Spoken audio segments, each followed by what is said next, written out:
Kamaráde. To je dobrý řízek.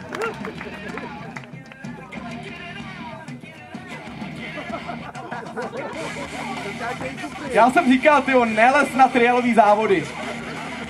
Ale aspoň vidíte, jak jste šikovný, ne? Kamaráde, počkej. To si děláš, prdel, že jim si skáčeš tu aparaturu. No je to tam, hele. Bez diskuzí. Výborně. Kde byl další? Chceš jít? Já se ani nedivím, já na to teď ani nepolezu, hele.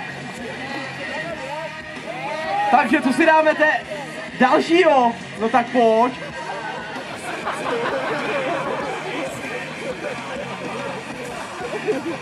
Jo, takhle. Aha. Tak pozor, já jdu radši dál. Opravdu to chce radši a... No, já to říkal. Tady to umí kdekdo. Je to tam, aspoň někdo spadnul.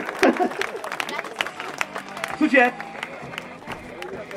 Chceš to zkusit taky, jo? Určitě já musím tomu vítězi dát tu cenu. Klidně si skočte pro pivko, ať vás tady nezdržuju. Kde máme vítěze? Ty už jich máš, víš, doma. Yes. A ty budeš skropený, kamaráde. Tak, samozřejmě zatleskáme. A víte co, já si dám ještě tadyhle poslední skok. Kdo mi pomůže s tou bednou až nahoru? Co? Bude to? A nebo se na to vykašlem?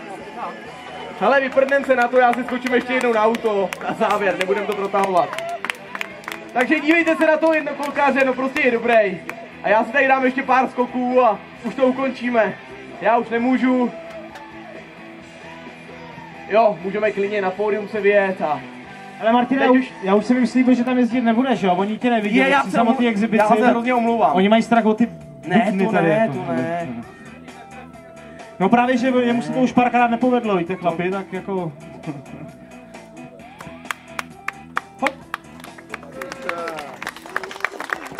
Tak, teď už jenom čekejte, až spadnu na čumák, protože už nemůžu. Takový krásný pád u pivka, taky není k zahození. No počkej, když ještě nějak dlouho, už se nějak moc cítím na tu hnusnou bednu. Je to tam!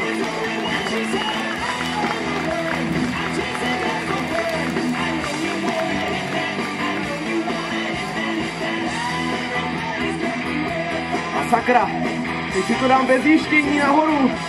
Uvidíme.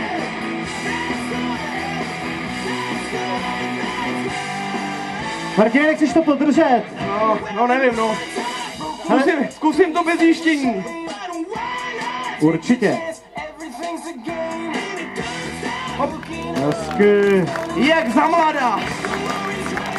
Vidíš, ani ten batok vepředu ti nevadí. Jo, nevadí, to by se zdivil. To je peněz, co? To je peněz. Takže já vám děkuju za podporu, už opravdu nemůžu a zase snad někdy příště, ale příští rok si myslím, že spíš na trialový motorce. To už budu mít panděr opravdu velký.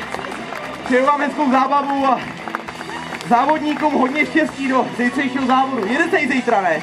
Aby ti nekecáme nesmysly. Kluci, vy mi zase uděláte ostudu, tyjo, no prostě. Jsou mladí, jsou dobrý, no, takže zatleskejte ještě.